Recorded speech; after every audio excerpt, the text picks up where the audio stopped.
let's do this. And we're live. Welcome to the Business Legends podcast, where we interview business leaders and entrepreneurs so that you can learn from their mistakes, pump up your own inspiration, and grow your bottom line. My name is Reese Arlen, the host of the show, along with the CEO of Business Marketing Solutions Group, Christian Webb. Say what's up! What's going on? I don't know why Jordan decided to match me today, but we're here with Danny DeVito and Arnold Schwarzenegger from Twins. We have some guys that love Flair in the audience, but let me introduce Jordan. Jordan is a family man, business owner, real estate broker, and investor from Charlotte, North Carolina. That's what's up. Jordan's background is varied and extensive, from early days working for his father's construction company as a laborer to partnering in a flipping business, searching for and finding the perfect business partner, acquiring a business with no money down, growing multiple companies simultaneously, working in B2B and B2C, investing as a silent partner, and working with the NC State Legislature. Every day is an adventure.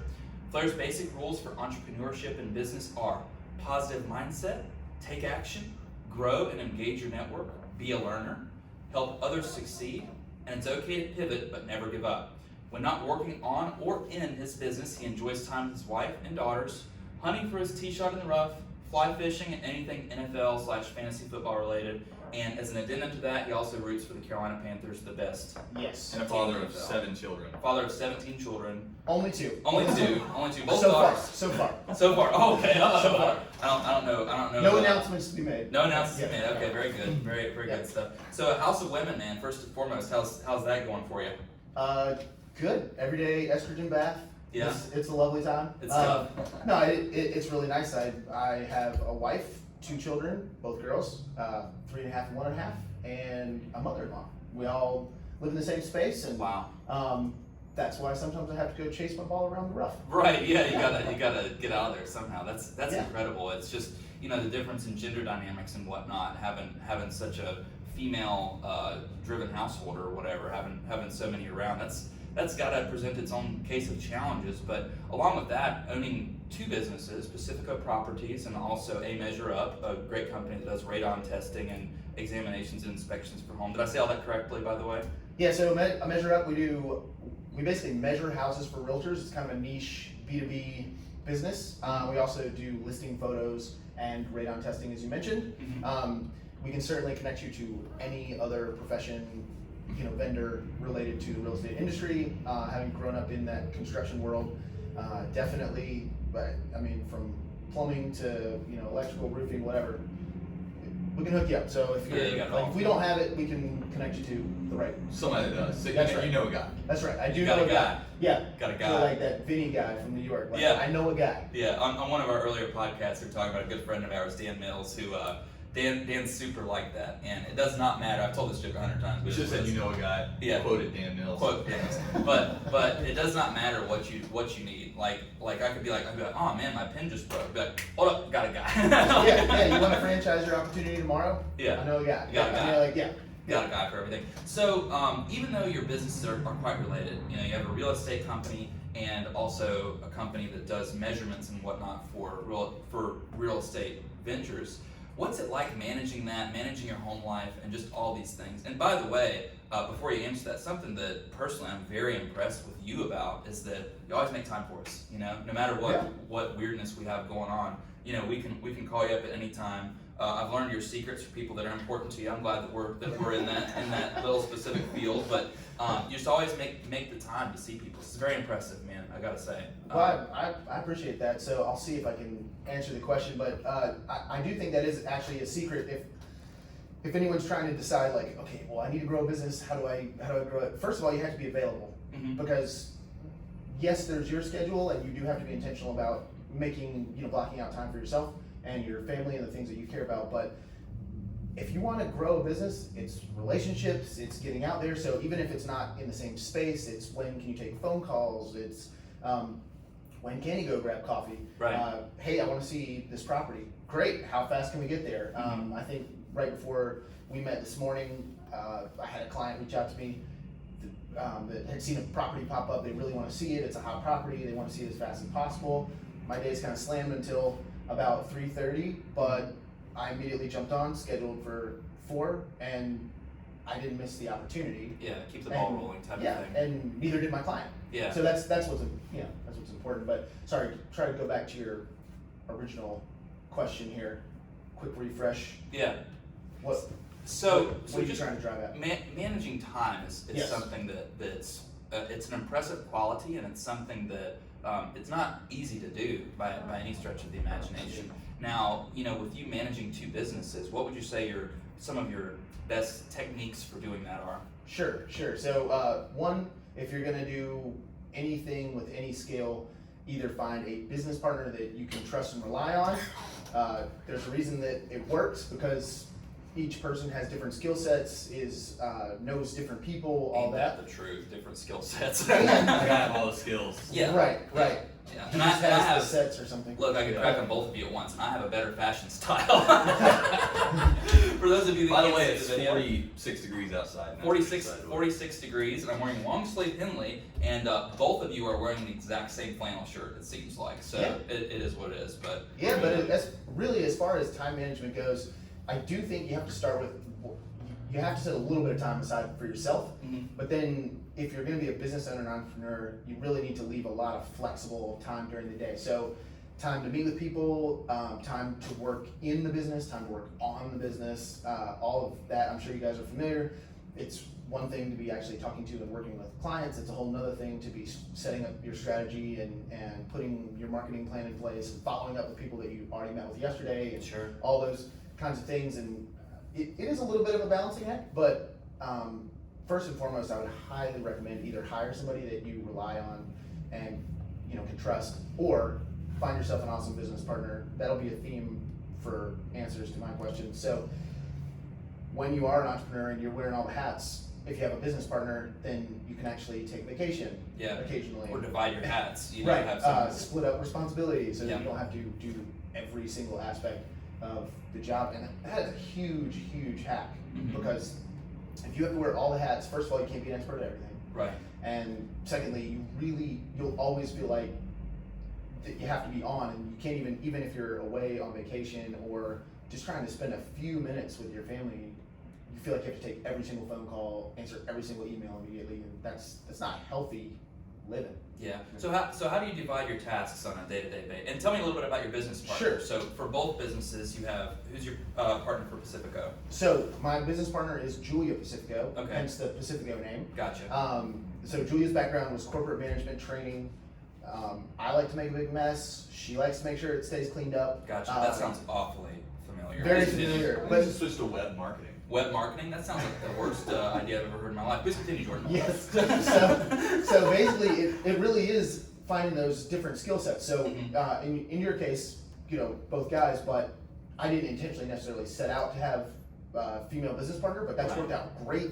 We're at different points in life, different ages. We have different networks, which is really nice. Yeah. So I can pull from her network, she can pull from mine.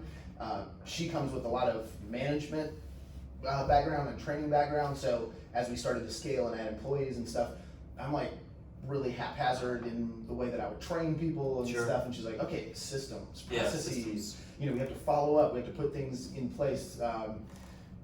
All the details that I'm literally terrible at. Yeah. My wife That sounds can verify eerily that. familiar. as a Yes, my Christian. wife can That's- definitely verify that. That's scary. So I'm much more big picture and build quick and all that, and she makes sure that we stay, right on the Sounds track. like a mirror.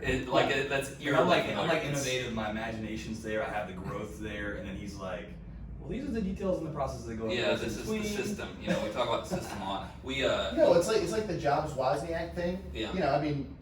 You need both. right. If we both did the same thing, there'd be no point in being partners. Yeah. It's Right. kind of one thing. Right. Yeah, it's duplicated efforts. That's dumb. You need Yeah. to find a business partner that's a complement to your skill set. Yeah. And 100%. one of the things that's kind of interesting, we've been in many other careers and jobs together and whatnot, and we've always kind of complemented each other. We have Christian and I are either exactly the same or exactly opposite, and there's no in between whatsoever with that stuff. So having an ability to complement the skill set is something that's been quintessential. I'm glad you found somebody. That's crazy. Yeah. For two businesses, there's so many systems that you have in place. Like the reason this question that I'm about to ask comes to mind is because we're actually right in the middle of building a new marketing process Give us right a now. tip. Yeah, and for our exact examples, we actually do really well with dental companies. Okay. really well in the medical industry, period. But right now we're about to focus on the dental.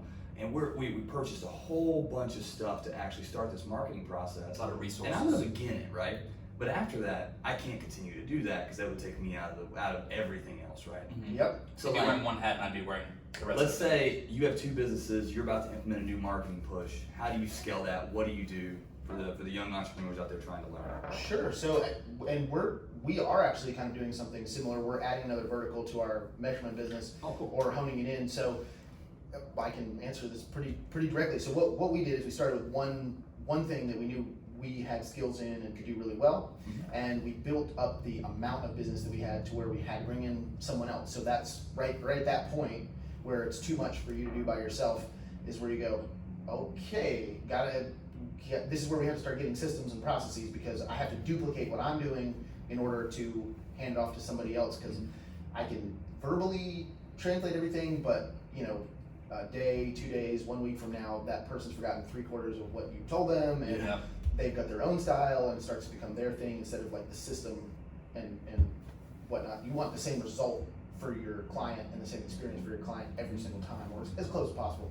So we did kind of start out by doing really hands-on training, but then we had to step back and you had to write like a job description. We came up with a more defined approach to how we were training the people on it, and we didn't skimp on training, and I would say that's the number one tip. So even if it takes somebody 3 weeks to get a process that you think should only take 1 week, the money that you spend training them and paying them to learn how to do it right is way worth the back end hassle and all that. Where they can just take care of the business type of thing. Right, because if they're trained correctly, then they very rarely have to bother you Yeah. on a day-to-day basis. I mean, of course there's gonna be questions that pop up and stuff, but the general process, they should be good to go, and it is extremely helpful. Just take the time. The number one complaint I hear from people that own businesses is, well, this person doesn't seem to know what they're doing. Okay, so back it up. So what'd you do to train them? Yeah. Well, we sort of just like handed them a manual and said, have at it. Yeah. Well, okay. Hope for the best. Yeah, but that's one, nobody cares about your business as much as you do, so the likelihood that they even read that thing is not Zero. great. Yeah, they did. Yeah, and then even if they did, do they internalize it the way that you wrote it and intended it? I mean, probably not. Yeah. So I would definitely say spend the time, work really directly, especially with that first person or two, because then they can help you teach people The rest. behind. I do think it helps to have, it doesn't have to be an extensive one, but just a job description of some sort or variety, so that everybody is kind of on the same page about what the general responsibilities are, and then help very directly teach them the skill set, spend as much time as it requires, even though it stinks just like ticking off dollars. Little off things the that bottom seem line. monotonous or whatnot. Yeah. There's this pessimistic quote that Christian's about to cringe when I say this, but I think it's Are you a hilarious. pessimist? Yeah, me? What? I prefer to call myself a realist, but here I'm wearing black anyways. But so the quote is, your employees will do half of what you do correctly and twice what you do incorrectly. So it's like, and I mean, that's just the That's not reality. far of it. off. Yeah, you nobody's gonna care about your business as much as you are. So No chance. It's just, Yeah, that's fair. If they do, figure out a way to make them a business partner, right. because that It's person actually- is impossible to find. It's Yeah. actually probably the only way you ever find somebody that would do it is if you bring them on as a business partner. That's right. Well, that's Yeah. what I mean. If someone's that bought in, Yeah. and they're really going to help That's you sold on advance the business, Yeah. and they're Give them like, a stake. I mean, yeah, do something to incentivize them in terms of ownership, Yeah, absolutely. even if it's silent. Yeah. So tell me a little bit. You own 2 companies. You have you have your wife, 2 children, and mother-in-law living with y'all at once.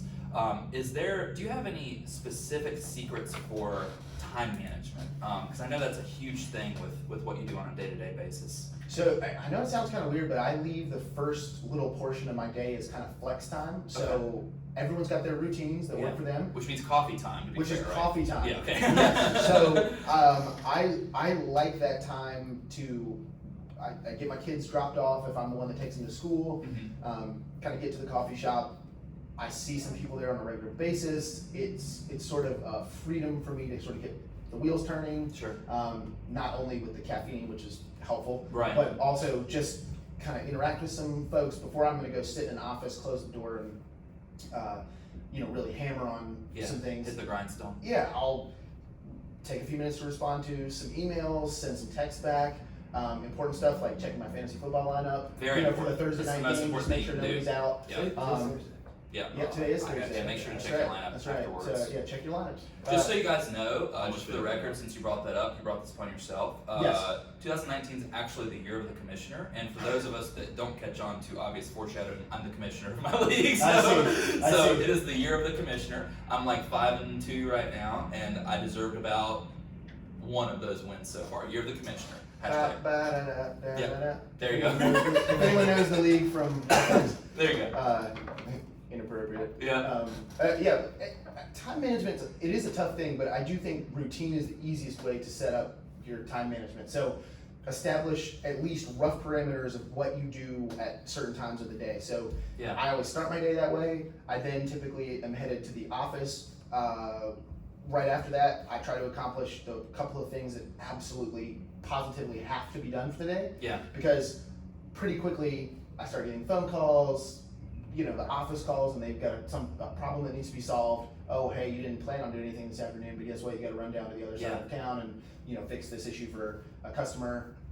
And the nature of real estate, the market's moving really fast right now. Mm-hmm. Somebody wants to go see something, like this client earlier today. Right. There does have to be some flex there. So afternoons, try to flex. Lunches, I really like to take advantage of lunches to meet with people. Sure. I gotta eat anyways. I can write it off, and it's a chance to deepen a relationship or gain a new one. Yeah. And so I have that all the time. I have had a lunch every single day this week Wow. with somebody. With somebody. It doesn't happen that way every single week, but Yeah. But you try to schedule it. yeah, I that way. really do schedule it that way. I used to always use that technique. Oh, it's a super way to network. And you know what? I actually completely forgot about it after I opened this business. I need to get back to doing that. Yeah, you need to get back to So, doing that. so I use, even though I work in an office where it's, not a whole lot of people in the office, so there's not a lot of outside interaction. I never met anyone new sitting in the office. You know who I think screwed me up on that? Uber Eats. Uber Eats. Yeah. started Well, Uber convenience Eats. is good. Yeah. Convenience is good. The problem is convenience doesn't really breed like interaction in the real world. So, Unless the delivery person happens to be an entrepreneur. Right. right. Hey. Yeah, and then they're like, dude, let me go. I have to go deliver Yeah. something else. You're literally costing me money right now. This is not cool. Type of But thing. yeah, I mean, I love convenience, absolutely, but I definitely use my little bit in the morning and then my lunches as the best way to network, because part of my routine also is that I try to be home by about 5:30 to 6 every single night, because that's my chance to see my girls Right. during the week before they go to sleep. That's what I was about to bring up, because a lot of times when people live with a rigid schedule, which obviously you said you don't, you have to have that flexibility because you're Right, in real estate. it's more loosely outlined. Yeah. Loosely outlined or whatever, but at the same time, I mean, Jordan, to your credit, you don't have a hard stop point. I mean, Christian's going into his house, they're closing on November 12th, Okay. and, Yep, at 11. and you got that deal done at 11 p.m. on a Friday or something like Yeah, that. yeah. I mean, luckily you're able. See, I was bragging about you. Yeah, Yeah. see, Oh, yeah. he actually says nice things about you behind your back. It must be What? nice. Yeah, it must be nice, Christian. Wow. Thank you. That's what it is. I'll But take it. yeah, it's kind of an incredible thing. Luckily, you're in an industry where you have the ability to Sure. work from home if you need to and get those deals done and strike that grindstone and whatever else type of thing. But that's kind of an incredible thing in itself. That you're able to kind of put stuff down and pick it up where you left off type of thing as well. It's super handy. I'm imagining that you guys do a lot of that as well. Yeah. Oh yeah. I know you don't have the family interaction at home, Right. but you probably still take a break, eat some dinner, that kind of thing. Yeah. Maybe kick back a little bit, have a Reese drink, Reese whatever. take a break. Yeah, and Christian But- usually calls me at 8 p.m. and he says, "Hey, we have to have something done by 9 a.m." and I'll say, that's gonna take me like 5 or 6 You know what hours. time 8 a.m. is? Prime He calls me every morning at 8 a.m., which is my least favorite thing in the entire world. Because I get up at 7:30. That's a good business partner. Yeah, no, he calls me every single morning at 8 a.m. I just count down the segment, 1, 2, 7:59, and he wakes up and he just goes, prime time. Like every single morning, and I hate it. It's It's because the only times that you can acquire a new customer that wants to do business with you It's prime time. it's between 8:30ish and 4:30ish before they want to leave for work, Absolutely. before they get and then after they get to work. I mean, if you're doing stuff that doesn't acquire new customers during that time, then you're wasting the only time to gain a new customer. So that's kind of what I was mentioning, which is just like, yes, it's good to have your own schedule, but you do have to be realistic about what the other side of the equation is doing too. Flexible natures. Sure, I mean, if you don't have a willingness to show up when and where your client shows up, it's limited opportunity. Yeah. So you're shutting the window, on If how you're much jumping in on a family dinner, like, hey, Yeah. Right. Yeah. Hey, Reese, you got to get something done in 7 hours. It's going to take you 14 hours to do it. And then it's like, well, I'm bringing a coffee. Let's do this. Yeah. Jordan, I kind of want to switch gears on you just a little bit. One of the other things that I think is particularly impressive about you is that you started these businesses with virtually no capital. So can you touch on that a little bit and tell me about like how you did it, how you basically executed your dream of working 100 hours a week so you didn't have to work 40 for anybody else type of thing? Sure, absolutely. So, and you guys jump in at any time too, because I'm sure you've had similar experiences. But you get out of college. If you're lucky enough to not have any college debt, you're probably still like paying for an overpriced apartment. Sure. Probably. By the way, cars if you're in an overpriced apartment, call Jordan Flair with this. Yeah, we can help you out. We can definitely help you out with that. Hashtag plug, got it. Yeah, exactly. Did it for me, thank you. There you go. But it's one of those scenarios where you're kind of looking at, okay, so do I go work for somebody? Do I work for myself? Do I work for somebody and start something on the side? That's a great strategy as well. There's lots of different ways to get it done. Real estate is one of those industries where if you can pass the real estate exam, it's relatively affordable to get started. I mean, for a few $1,000, you can kind of be in business, quote unquote. And as long as you're leading from revenues, which is my favorite way to grow a business, just reinvesting, kind of hard at the beginning to reinvest monies that you're making. Because you're like, $10,000. This is awesome. Yeah. You go, okay, so taxes, marketing, paying myself. Yeah. Setting aside money for that budget for the month so you don't know when your next deal's coming. Right. Like, Yeah. This really stinks. I thought I made 10 grand and I put like 2 in my pocket. But still, the process of bootstrapping is pretty much available to anybody. So if you pick an industry that doesn't have like crazy overhead from the beginning, real estate's a great one. Tip out there for anybody that is looking for an industry where there's some leverage and you can really get rolling. That real estate's a great one. Another way to do it, and this is what we did later, was we bought a business with no money down. Okay. So and this is a measure up, or? Yeah, so this was sort of the foundation for what became a measure up. So the circumstances have to be kind of right. I mean, you need somebody that's in a scenario where either the asset isn't, the business asset that is not an easily saleable business. In other words, it's heavily client based and it's hard to put a specific value to that client because it's not on a recurring revenue model or something like that where you can really pinpoint like, hey, this is how much revenue I make every year. Instead, it's a lot of up and down with the individual clients. And then also look for businesses where there's kind of a piece missing. So the business that we bought was, the lady was kind of semi-retiring, she was moving outside of the area, but her business was really central and keyed around the geographic area that she was in, Charlotte. And so she couldn't pick up and take that business. It wasn't like an internet business where she could just go like, yeah, but I'm gonna be in Pinehurst and I can golf during the day and do that at night. Yeah. She had to be in this market to service those clients. So it was the right scenario. It was somebody we were already working with, so we had a relationship there. And it's kind of being open and listening for opportunities too. So absolutely. She was sort of lamenting that she was going to be moving and that her clients weren't going to be taken care of, and she was sad about that because she had a good time building up 10 years of clientele and business. And she had built kind of another thing to look for would be a business that maybe is missing some of the systems and processes that should be there, and that's not a knock on her. She was a solopreneur. She started it, with basically Zip and was just doing it for more entertainment than anything else. I think in the beginning, and then just sort of ballooned into something. Sure. But because it was just her, she didn't have to systematize anything or process make all these different processes and stuff. So when we purchased the business, we basically worked out a deal where she got paid off of revenues generated from her client base that she passed over to us. We got to inherit the name. She was guaranteed a certain amount of baseline every month. Yeah. And but she got a lot of upside because it was based on a percentage of all revenues generated for that she doesn't first have year. to do the She didn't have to do anything. Yeah. So really, for the transfer, we trained with her a little bit. Mm-hmm. We did a lot of training on our own too, but we trained with her for a little bit, and then we had her send out a couple of messages to the client base, just kind of letting them know that she was transitioning out, we were transitioning in, and Still the same sort company, of warm still the same- handoff. Yeah. Yep. And then we took the base of business, which was great because we didn't have to start at zero. Because as you know, going from zero to those first few clients is probably Yeah. the toughest part of any business Yeah. because there's no That revenue friction coming time. in. So we started with revenues. Now we started with revenue because we were the ones servicing the clients. Mm-hmm.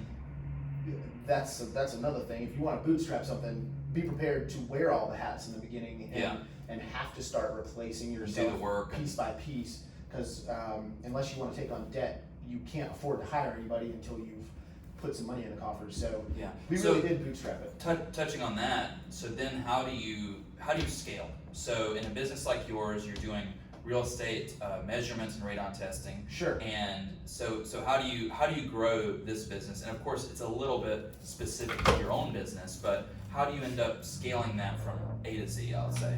So some marketing skills are transferable across all industries. That's something that you guys were able to provide.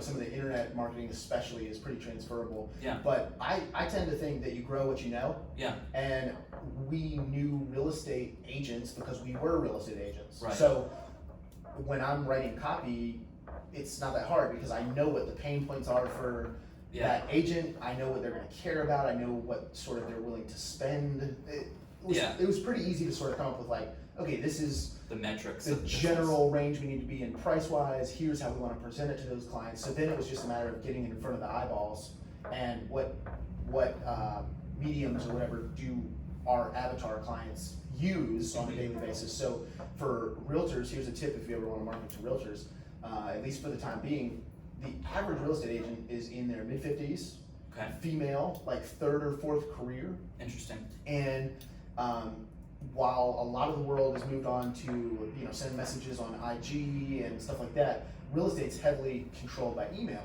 Okay. And we all kind of live in our email inbox to coordinate stuff with attorneys and other vendors and stuff like that. So not that there aren't a lot of email marketing campaigns run to realtors, there definitely are, but they are pretty high percentage of them are actually still seen, even if they get deleted. Those inboxes are regularly checked. So it's if you consistently message to those realtors, and email marketing being a reasonably inexpensive. I mean, even if you're paying for tools to help you and everything, it's still pretty expensive. After you buy the data, it's almost free. Right. Once you input the data, I mean, unless you have a service that costs you a lot of money, in which case maybe reevaluate. I can't even imagine a service that costs a lot of money. No, I we mean, have one of the best services. I was gonna say any Yeah. CRM, and some of them start as low as like $25 a month. Yeah, Which is dirt cheap for something that can produce tens or hundreds of thousands of dollars worth of business. Yeah. And then That, as a side anything note, like MailChimp. that just cracks me up when people are unwilling to do things Yeah. like whatever your email is. I You mean, there's have to Constant invest. Contact, MailChimp, Active Campaign, and the maximum one of those is going to cost you, even from startup, is like $100 a month or something Yeah, like that. let's even say it's $250, $300 a month. $250, $300 a month, and that's with all the bells and whistles. And Salesforce is another one, like something to manage your CRM. You do have to use it. Yeah, Caveat. You do Right. have to actually use it. but people trying to cut corners and stuff just cracks me up on something like that, because when I'm showing people some of our email results just from some of our e-commerce customers or something, this e-commerce customer over the course of whatever a year has spent like $2,000 on email marketing, and those campaigns have been worth over $100,000 to Right, them. So right. it's like, why do people want to cut that corner? It just cracks me up. But anyway, please continue. So yeah, I really do think you grow what you know. I think that is absolutely the best. I mean, that's a succinct way to say it, but that's absolutely the quickest way to grow a business is pick something that at least you have some knowledge in. You don't have to be the expert per se, but just enough knowledge that you understand the end user and consumer a little bit, and so you can reverse engineer what your marketing plan is to them, because it's great to spend loads of money on some fancy shiny object for marketing, but if the messaging's not right, or it's not the right platform, medium for that client, then it really doesn't matter. And you gotta switch even the if your script. service or product is amazing. Yeah. So you do learn very quickly in business that there's a reason that these big companies roll out minimum viable products, regularly, because they want to tweak it and get it better and better. It's a lot easier to tweak with revenues coming in than it is to spend and spend with no revenues coming in, trying to launch the perfect thing. So that's another hack for people starting out. It's okay that you're not the expert right out of the gate. Like, play the card that you have. So, for example, when I was first starting out in real estate, I had a background in residential construction, so that was something that I could sort of like put that little feather in my cap. I understand the house, the construction, what's wrong or could be wrong with it. And then also, even though I was new, I instead turned that into, hey, you know what, I am new, but that means that I have way more time for you, and I can drop whatever I'm doing because it's less important than you, one of 4 clients or whatever at that time, instead of, one of 40 or 50 or whatever as you grow your business. And so play up whatever the strengths are. I didn't shy away from that at all. I know a lot of people are terrified to tell people that they're I think a lot of people get that analysis paralysis where they want to be, they want to have everything in place and perfect before they start, when in reality you just gotta go. You just gotta go and start. Take action, baby. So you've been with A Measure Up for how long now? We've had the business 2.5 years. 2.5 years, Yep. okay. And then with Pacifico, how long have you been with Pacifico? So I got my real estate license at the beginning of 2013. Okay. But I did start part-time. So my dad and I were actually flipping some houses when I got my real estate license. And then I just loved the business of real estate. And I saw an opportunity to kind of jump on that and go. So I guess a little over a year into having my real estate license, Dad and I had some conversations, and it was like, he took his businesses and went a direction with that, and I jumped in, even though I'm sure, if Brittany listens to this, she'll be like, I have no idea what you were thinking. That was a super scary time, because, I went from having a very consistent paycheck to just suddenly, nothing. I had a very small client list at the time, and I was like, I'm gonna make this work, and oh, okay. Yeah. Okay, babe. Whatever. Yeah. You do you. Yeah, we'll you do you. See you in a year. Yeah. We'll reevaluate. Yeah, we'll reevaluate. My wife, she's very supportive. She had the very same thought, and I think she was actually just my fiance back then. Yeah, she was. And then basically, so I left a key account. She was your girlfriend back then. Oh, she wasn't even my fiance yet. She was still super supportive. Right. I left a key account rep position for a Fortune 500 company. Right. To jump into a company that I had 0 revenue going. Yeah. Right. That's a really scary. And she was like, she might have like done this like for like half a day or something. But after that, she was super supportive, and it just took off. But seeing is believing. So it's probably been in the last couple years that she's really like, okay, I guess this is gonna work out. Yeah. But I do love you after all. right. But the first, it is tough. That's. I do not want to sell. Ring. Is entrepreneurship. that? Oh no, it's not an attorney, baby. Don't worry. I don't want to sell entrepreneurship as a bed of roses. It's far from it. Month to month. I'm not the best money manager. That's another reason why you have a business partner, if they're a lot better at managing money. So you have these big upswings, but then you have big downswings. You make great strides, and then somebody quits on you, or you lose a big account, even though you did everything right. Like there's some straight up gut punches. Yeah, and you gotta take them and roll with the punches. Yeah, we had one of those. You're the top. Yeah, we had one of those where a company that we worked with. We had an enormous one. We lost like 20 contracts on the click just because of the stringencies and regulations of Google at the time. Yeah. And you just gotta take There's and roll. nothing you can do about it. There's nothing we could do about it. Google literally said, we're not going to market towards this something repair. That industry. Yeah. And then all of a sudden we lost 20 contracts. Bam, just like that. And so. you did nothing wrong. Yeah. But the game changed. They were actually killing it. They were so mad. Oh yeah. Oh, I'm sure. Yeah, the client was more upset than we were, if you can believe it. But well, because that was their revenue. Yeah, it was really made their and they had to go back to guerrilla marketing. They had that's blast, which was crazy. So tell me this. So you've been in real estate now, 2013, 6 years. What I'd like to address is, of course, in the course of time, 6 years, and then A Measure Up for 2.5 years. You make mistakes along the way, and you Definitely. and things happen, and just like you said, the gut punches, you got to roll with them, type of thing. Is there anything looking back on any of those learning lessons where you were like, man, I was so stupid. I wish that I wouldn't have done this, or I would have done that. Oh man, One thing is I would invest in, as soon as you can even kind of afford it, I would invest back in the company as much as possible. So whether that's adding somebody, and people capital, there's a lot that you can replace with systems, especially all these automated computer systems that's pretty cool, but human capital is pretty hard to replace in certain aspects of a business, especially with regards to customer service and sort of those really finer touches that really set you apart from the guy next to you that's not making that investment. And I think the second you can invest, I kind of wish we would have invested a little sooner in people and faster, and then also in equipment. So once you punch out the minimum viable product, great, but don't be afraid to take the revenues from what you're getting there and go ahead and buy the best version or a better version as soon as you can afford. So I would definitely say reinvest. As a business owner, you get to write most of that off, and even though it means that you maybe can't take the vacation this year that you were hoping to take, it means that next year you can afford to take 3 of those. Yeah, and your equity goes or way up. 4 years from now, you could, So, really, it's sort of like investing $1 into a stock. If you invest it when you're 18, then by the time you're 65, it works out pretty great. But if you're 64, when you invest $1, you get like $1.05 back. Right. Instead of $150. So it's kind of the same concept, just reinvest. And I have certainly made plenty of mistakes, still making them on a daily basis. And rolling with the punches. Yeah. Jordan, our wonderful guest, our wonderful friend here today, I always like to ask somebody a silly question at the end of it. Let's do it. Given this some thought, so He has not given it any thought. This is completely off the cuff. I gave it like a 5-second thought. Okay.